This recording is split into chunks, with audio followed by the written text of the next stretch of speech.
오늘 함께 나눌 말씀의 제목은 느헤미야의 거룩한 분노와 신앙개혁운동 첫 번째 시간입니다. 느헤미야의 거룩한 분노와 신앙개혁운동이다. 종교개혁, 신앙개혁은 다 여러 가지 그 시작 원인 또 근원 겠지만은 그 공통적인 특징이 뭐냐? 분노입니다. 분노가 없이는 개혁이 일어나지 않죠. 분노가 없이는 이 신앙개혁, 종교개혁은 없습니다. 성경을 봐도 그렇죠. 신앙개혁, 종교개혁을 하였던 그 주도자들의 특징이 뭐냐? 죄악을 향한 분노입니다. 죄악을 향한 분노. 하나님의 분노를 성령으로 공유한 겁니다. 성령의 분노를 그것을 나의 분노로 여긴 것입니다.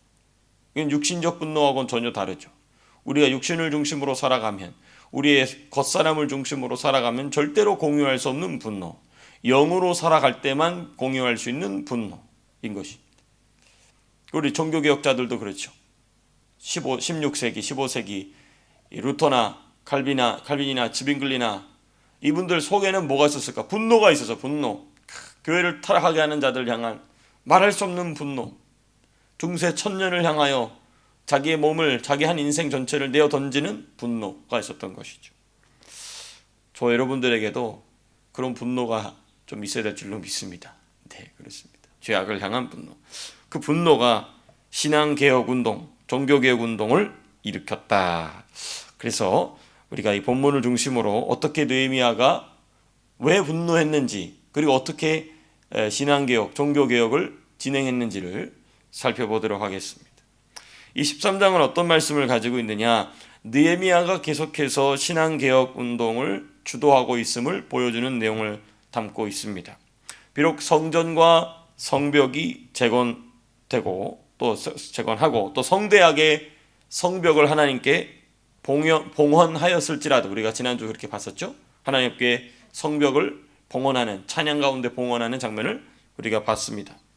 그렇게 했을지라도 모든 하드웨어가 다 구비가 되고 또 심지어 그것을 하나님께 올려드리는 귀한 봉헌식까지, 봉헌 예배까지 다 드렸을지라도 사람 내면에 머물고 있는 죄성, 이거 어디 안 간다는 겁니다.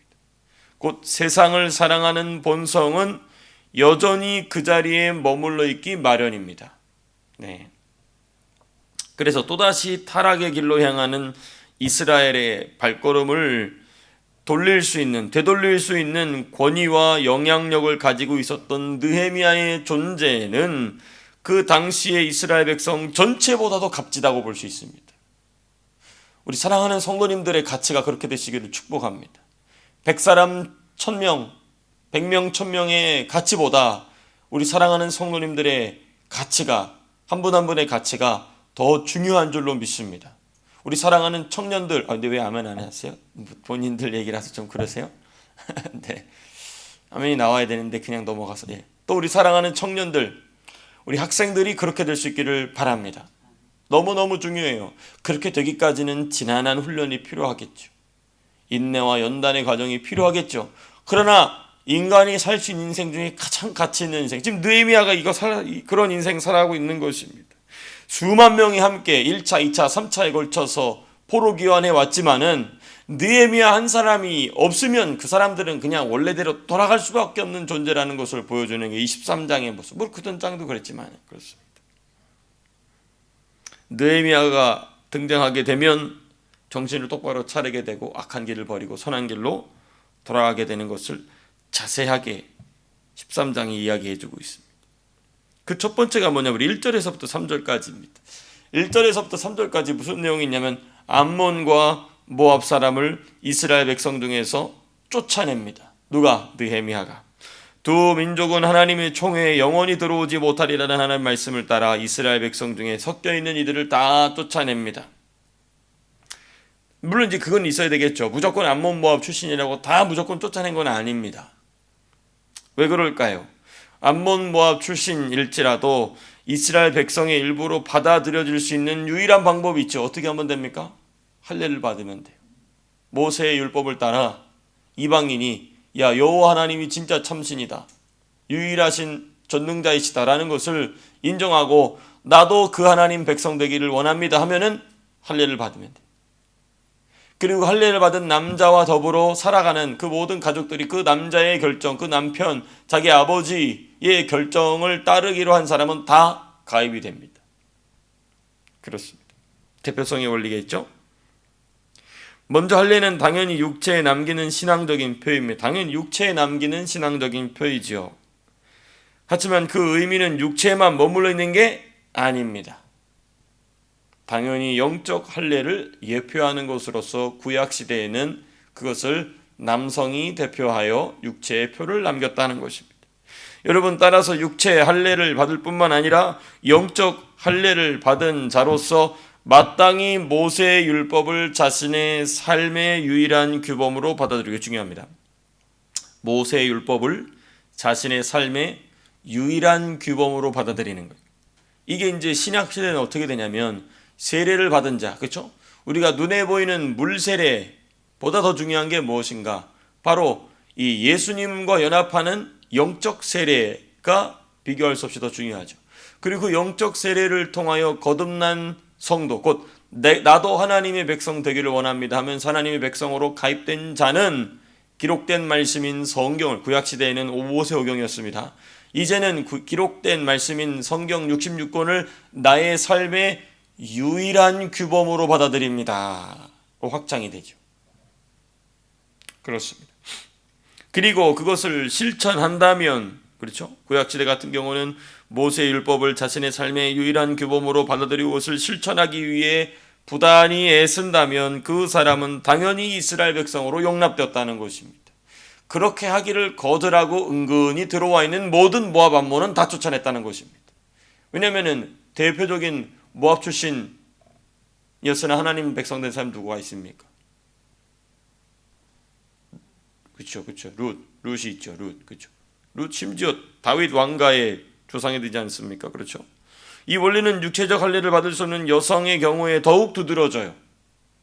그래서 모압 출신이었던 룻은 자기 육신의 어머니를 떠나 영적 어머니인 나오미를 따르고 섬김으로써 영적 할례를 받은 자임을 명확하게 자신과 자신의 영적인 어머니와 그리고 그 자신의 영적 어머니가 속한 모든 이스라엘 백성 사람들에게 드러내죠. 그래서 다윗 왕가의 선조가 됩니다. 놀라운 일이죠. 어찌됐든 본문 돌아와서 그것을 제외한 모든 사람은 다 쫓아냈다는 것입니다. 그래서 본문에 기록된 이들, 곧 이스라엘 백성 중에서 쫓겨난 암몬과 모압 사람들은 육신적 할례뿐만 아니라 보이지 않는 영적 할례와 전혀 영적 할례는커녕 육신적 할례 아무 상관없는, 그냥 말 그대로 암몬 모압 족속들이 그냥 자신들의 풍습 따라 살아가는 그 습관을 그대로 가지고 그거 다 쫓아내야 된다는 것입니다. 여러분, 지금 유럽을 보십시오. 제가 나중에 기회가 되면 한번 영상을 다 보여드리고 싶은데요. 이 영국 같은 경우는요, 얼마나 위대한 신앙의 유산을 가지고 있는 나라입니까? 근데 무슬림들이요, 들끓어요. 아주 이거는, 그래서 미국이 영국을 더 이상 백인 국가로 보지 않을 계획을 세우고 있어요. 저긴 더 이상 그냥 농담이 아니고요, 실제로 그렇습니다. 실제로 미쳤어요. 완전히 미쳤어요. 네. 유럽이 다 지금 그렇게 난리가 나고 있죠. 독일도 그렇고요, 스웨덴도 그렇고요. 지금 스위스도 엊그제 무슬림들이 그냥 막 스위스 수도에서 막 난리를 치고, 그렇죠. 왜 그럴까요? 자신들의 기본적인 그 종교관, 문화관을 버리지 않은 자들을 믿는 자들 가운데 데려오면 안 되는 거예요. 절대로 안 된다는 것입니다. 그렇습니다. 그래서 이스라엘 백성이 자신들의 이득과 소욕을 따라, 육신적 소욕을 따라 이자들을 받아들인 것이었고, 그래서 이자들 역시 세상적이고 경제적이고 육체적인 소욕을 따라 이스라엘 백성들 가운데 거할 뿐이었지 하나님을 경외하는 마음은 조금도 없었다는 것입니다. 조금도 없었다. 근데 그런 사람들을 다 잘라내버렸다는 것이죠. 이게 쉽지 않은 일입니다. 왜냐하면 그 사람들하고 인간적으로 경제적으로 엮여 있는 것을 고려한다면 그거 불가능합니다. 근데 그거 관계없이 하나님과의 관계가 유일한 중요한 근거다. 다 잘라버리죠. 싹 다 쫓아내버립니다. 그렇습니다. 여기서 뭐 인권을 운운할 저기가 없죠. 여러분 영국에요. 그렇게 지금 이 아프리카나 이 무슬림 국가에서 매일 이 불법으로 배를 타고 들어오는 사람들의 숫자가 얼마나 되신지 아십니까? 최소 3천에서 10,000명입니다. 매일. 어마어마한 숫자. 그리고 그 노동당 정부는 일부러 열어놔요. 왜? 그 사람들이 다 자기 표가 되니까. 그래서 걔네들이 들어와가지고 막 여자들 강간하고 아이들 막 찔러 죽여버리고 난리가 나는 것이죠. 그리고 빈집에 들어가서 막 살고 있고 망하는 것이죠. 대한민국도 그렇게 돼요. 지금 중국인들이 어마어마한 숫자로 들어와요. 지금 중국인들이. 우리 은지가 한국 갔다 와요. 중국인들이 너무 많다고. 어딜 가든 중국인들이 들끓는다고. 그렇습니다. 지금 뭐 서해에다가도 지금 뭐 설치해 놓고 건다지 않습니까? 참 그렇습니다. 우리나라 왜 기대될 줄로 믿습니다. 느헤미야 같은 지도자가 나타나야 돼요. 그렇습니다. 그 다음 부분입니다. 이제 4절에서부터 9절까지 내용인데요. 또다시 틈탄 도비야를 쫓아내는 느헤미야에 대한 말씀입니다. 이 말씀을 보면 좀 기가 막힌 내용인데요. 도비야가 어떤 존재인지 우리가 잘 알고 있죠. 느헤미야가 이 사역을 성벽 재건 사역을 시작하려고 할 때부터 지금까지 여태까지 이 원수입니다. 원수. 근데요, 끝내는 도비야가 예루살렘 성벽 안으로 들어와요. 심지어 어디까지 들어가면 성전 안까지 들어갑니다. 그게 이제 4절에서부터 9절, 특별히 4절에서부터 6절까지입니다. 성전에 도비야를 위하여 큰 방을 마련한 누가 마련한 거냐? 그것도 제사장들이 마련했다는 것입니다.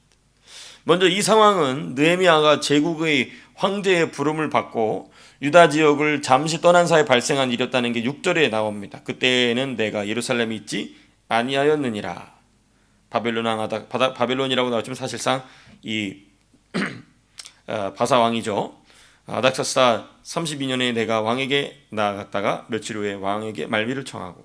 그러니까 지금 이 느헤미야가 잠시 이 유다 지역을 떠났을, 왜냐면 이제 황제가 호출한 거겠죠. 그새 이 일이 일어난 거예요. 그새. 예. 그 사이를 견디지 못하고 느헤미야가 잠시 그 자리를 비운 그 사이를 견디지 못하고 어리석고 얼빠진 제사장이었던 엘리야십이 도비야와 연락을 주고받는 것을 넘어서 이스라엘 백성이 하나님께 드린 물질 중 레위 사람들과 문지기들에게 전달해야 될 물질들을 저장해두는 성전 안에 큰 공간에 악한 대적 도비야에게 그 공간을 내어줍니다. 참 이게 미치고 환장할 일이죠. 뭐 도비야가 큰 군병력을 가져와서 막 이 성벽을 다 깨 부수고 성전에 들어가서 차지하고 앉았다. 그러면 뭐 장렬하게 전투하다가 패배한 거니까 하나님께 호소할 거라도 있지. 그런데 그게 아니고 예루살렘 성벽 문도 열어주고 예루살렘 성전 문도 열어줬다는 겁니다. 누가? 제사장이. 여러분 생각해 보십시오. 그 도비야가 거드름을 피면서 느헤미야가 그렇게 수십 년간 막으려고 했던 도비야가 거드름을 피면서 예루살렘 성문을 자기 발로 걸어 들어오는 그 장면. 그렇습니다. 도저히 그리고 도무지 이해할 수 없는 일이었죠. 그게 몇 절에 기록되어 있냐면 5절에 있죠. 도비야를 위하여 한 큰 방을 만들었다. 미쳐도 좀 적당히 곱게 미쳐야 되는데 완전히 돌아버렸어요. 얼빠진 짓을 한 겁니다. 그 방은 원래 소재물과 유향과 그릇과 또 레위 사람들과 노래하는 자들과 문지기들에게 11조로 주는 곡물과 새 포도주와 기름과 또 제사장들에게 주는 거제물을 두는 곳이라. 하나님께 드려진 하나님의 소유를 저장해 두는 자리에 하나님의 대적 중에 대적이 머물겠다 이것입니다. 제사장이 얼빠진 거죠. 혼이 뜬 인간인 것입니다. 완전히 미쳐버린 것이죠. 예, 그렇습니다. 여러분, 제사장일지라도 하나님 앞에서 정신을 똑바로 차리지 아니하면 이런 충격적인 짓거리 한다는 것입니다. 자기가 지금 무슨 짓을 하고 있는지도 모르고 있는 거예요. 그렇습니다. 여러분, 근데 이것이 성경에만 기록되어 있는 내용이 아니라 이 시대의 수많은 목회자들의 영적 상태라는 것입니다. 교회 안으로 자신들이 무엇을 가지고 들어왔는지를 인지하지 못하는 얼빠진 인간들이에요. 제가 페이스북에다가 이재명 같은 사람, 이 미친 법안, 그렇죠? 동성연애 그거 하자는 이 미친 정신 나간 법안을 통과시키고자 하는 자를 지지하면 천당 못 간다. 천당 못 가죠. 하나님 말씀에 그렇게 돼 있잖아요. 음행을 하는 자는 하나님의 나라를 유업으로 받는다 못 받는다. 못 받는다 그랬죠. 천당 못 가요. 근데 그런 사람 지지하는데 어떻게 천당을 갑니다. 그러니까 어쨌든 제가 다른 교회에서 만났던 집사 한 명이 막 이렇게 여자 집사가 막 이렇게 댓글 달았길래 차단시켜 버렸어요. 미친년 발광하고 있네. 아니 그 전에 내가 이미 잘 설명을 해줬거든 페이스북으로. 근데 그 설명이 너무 길고 부담스럽다 읽지도 않았다는 거예요. 답장 안 했는데 와가지고 또 그래. 그래서 목사님 같은 분이 기독교 욕을 먹이는 거라고. 아이고 미친년아. 아이고 다단계에 빠져가지고 다단계 하면 부자가 될 줄 알고. 에휴. 그래서 차단시켜버렸어요. 그거 왜 그럴까요? 목사들 때문에 그런 겁니다. 목사들 때문에 그런 거예요. 목사들이 교회 안으로 자신들이 무엇을 가지고 들어왔는지를 인지하지 못하는 얼빠진 인간들이 됐다는 것입니다. 얼마 전에 우리 노건사님 말씀해 주셔서 좀 찾아보니까 김민기라는 민중가요 만들어서 부르던 사람이 있어요. 제가 자세히 좀 알아보니까 완전히 빨갱이 소굴이에요. 빨갱이 소굴. 근데 그거 주도하는 게 교회입니다. 교회. 그 주도하는 게 교회예요.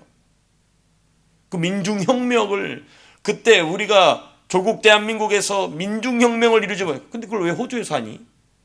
바보 등신들아. 근데 그것을 이스트도에 있는 무슨 교회도 우리 교회에서도 그거 그 가수 참 훌륭한 분이라고 해서 거기서 좀 한 번 더 콘서트 해달라고. 미친놈들이죠. 그러니까 여러분 이게 하나님이 대한민국을 버릴 수밖에 없는 그거 생각하면 그렇습니다. 여러분 그러나 소망이 아예 없는 것은 아닙니다. 7절에서 9절 보니까 성전 안에 도비아가 머물고 있는 것을 발견한 느헤미야의 분노입니다. 유다 총독으로 다시 복귀하게 된 느헤미야는 느헤미야도 갔다가 마음이 불안한 거예요. 네? 마음이 불안한 거죠. 와보니까 이 짓거리 하고 있다 이것이죠. 여러분 그래서 총독으로 다시 복귀하게 된 느헤미야는 예루살렘 성 안을 넘어 예루살렘 성전 안에 거하고 있는 도비아를 보고 말할 수 없는 분노의 감정을 갖게 되었습니다. 그래서 도비아가 무력을 사용하여 침공에 들어온 것도 아니고 그것도 제사장이 성문과 성전문을 열어 이 악한 대적을 받아들였다는 사실에 분노할 수밖에 없었죠. 그러니까 제사장인데 진짜 죽일 수는 없고 율법에 죽이지 말라고 되어 있으니까. 그러니까 이 느헤미야가 너무 분노했겠죠. 일반 사람 같았으면 마음이 무너졌을 것 같아요.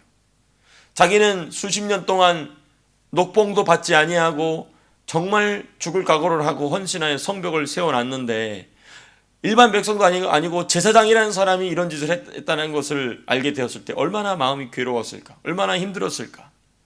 그렇습니다. 즉시로 도비아를 쫓아냅니다.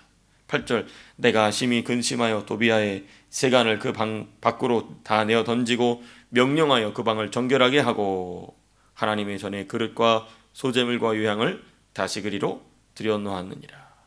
그래서 10절부터 보게 되면 이제 아주 느헤미야가 작정하고 이제 아주 이잡듯이 개혁을 단행하기 시작합니다. 왜? 여기서 헛했다가 하나님한테 혼나거든요. 그렇죠? 그렇습니다.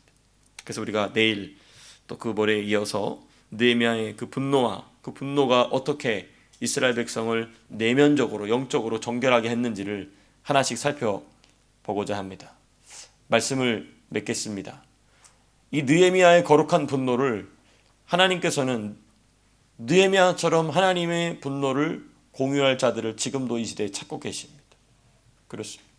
저 여러분들이 그 주인공 되어서 이 시대를 향하여 원수를 향하여 악한 마귀를 향하여 더러운 죄악을 향하여 하나님의 분노를 공유할 수 있는 그리하여 새롭게 하시는 하나님의 역사에 쓰임받는 도구들 되시기를 주님의 이름으로 축복합니다. 기도하고 마치겠습니다.